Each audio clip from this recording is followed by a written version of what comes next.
Good morning, gang. Happy Wednesday morning. So here we are. Hey, and it ain't raining. Okay. Uh, I don't know if a lot of you guys pay attention to the different news media, stuff like that, but I mean, I figure if there's one that you probably watch maybe a little bit more than the others is Fox. Okay. Just because preppers have a tendency to be conservative. And Fox is about the closest thing that we have that's on all the providers, don't even start me on OANN, to conservative news. But if you watched yesterday, Mornings with Maria Bartiromo, she was doing an interview with Senator Roger Marshall from Kentucky, Republican. Okay. No, not Mitch McConnell. All right. And he made a very interesting comment yesterday. Uh, as he put it, quote, he goes, "This will be a worldwide famine. It will be worse. It will be even worse next year than it is this year." Famine's not a word you throw around loosely. And I want to give you a thought as to why and something now that you can really start working on to prevent it. All right, famine, no food.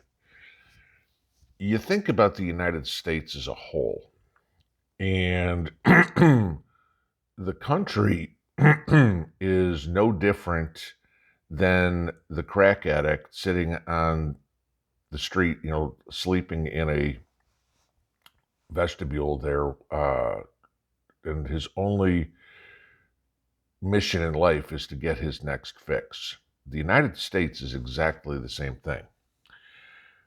And the problem is our drug of choice, or not even of choice, our drug of necessity, if you will, because of the way things have gotten so foobar in the last 50 years, is anything made overseas.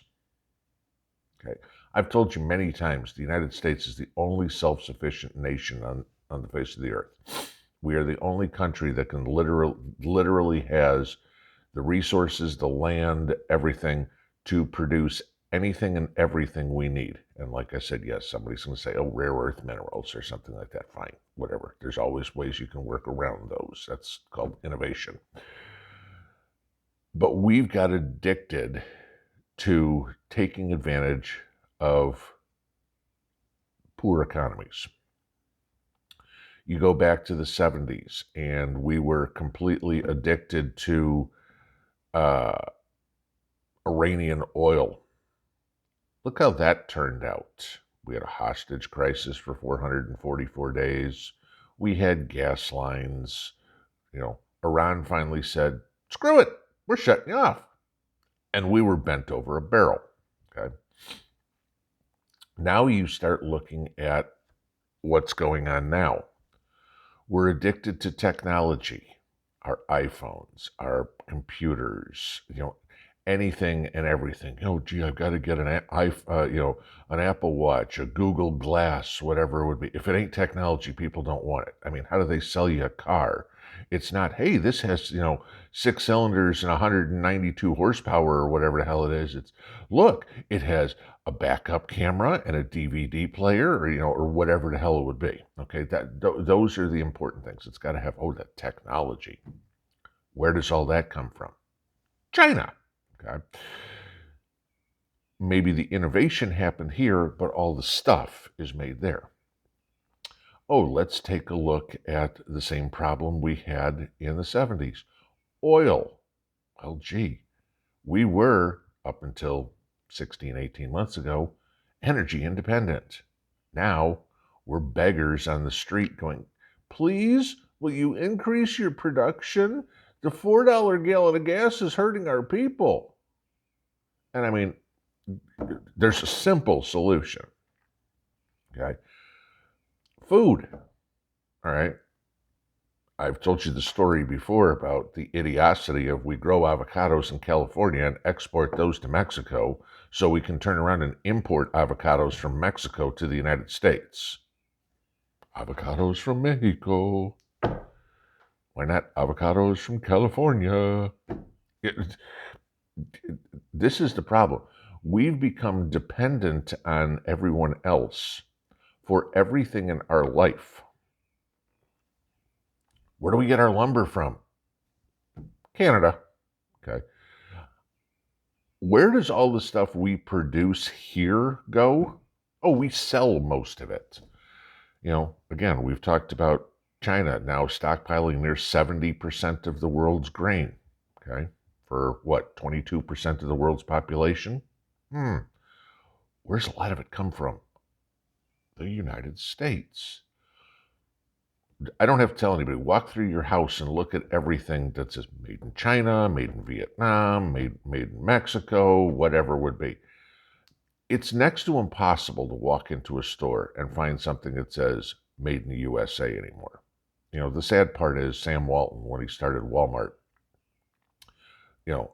if you remember, go back 30 years, 40 years, they had made in the USA signs all over the store. Now I'm surprised there isn't a red and yellow flag hanging at every cash register. This is something we have to combat. I know, and everybody's going to go, but there isn't anything to be had that's made in China. And I agree, okay? Good luck finding some things that you need for your daily life that aren't made in China, whatever. But in an SHTF situation, which we are on a high-speed collision with, okay, that's all going to get shut off real quick with Shanghai, with Beijing going into lockdowns, with all the ships stuck in port that can't come in, can't go out, whatever it would be.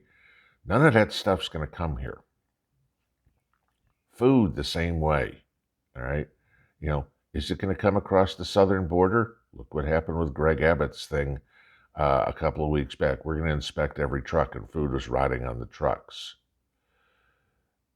Start looking around specifically at alternate ways to accomplish stuff, because the world is getting smaller, not because we are all much more able to communicate. The world is getting smaller because we are all starting to drift apart and don't want to communicate. And our world now starts to become our individual countries. In the United States, it's becoming our individual states. Again, you don't have a whole lot of respect, if you will, between the people that run blue states and the people that run red states. Look at the guy yesterday who called the members of the squad idiots, okay, even though he was a Democrat, but at least he was right. But the animosity is getting very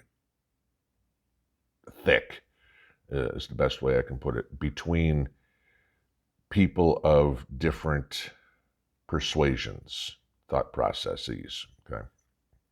Communists, socialists, conservatives, constitutionalists, whatever you want to be. Boy, I'll start with C.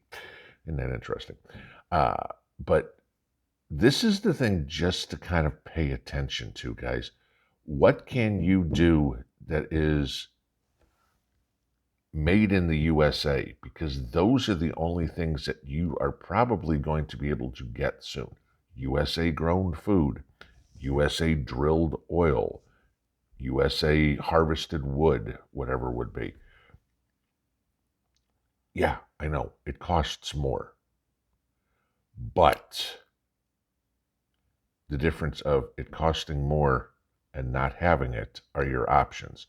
This is why I keep saying, if you want to have something in the future, you need to get it now. Because when the days of China trade is shut down, which no, that's if China goes into Taiwan, forget it, guys. There is no more Chinese trade. Okay, Walmart's gonna have to have made in USA stuff. You need to get the stuff that you can now, and if you can get the stuff that's made in the USA, then at least you're on the right side of history.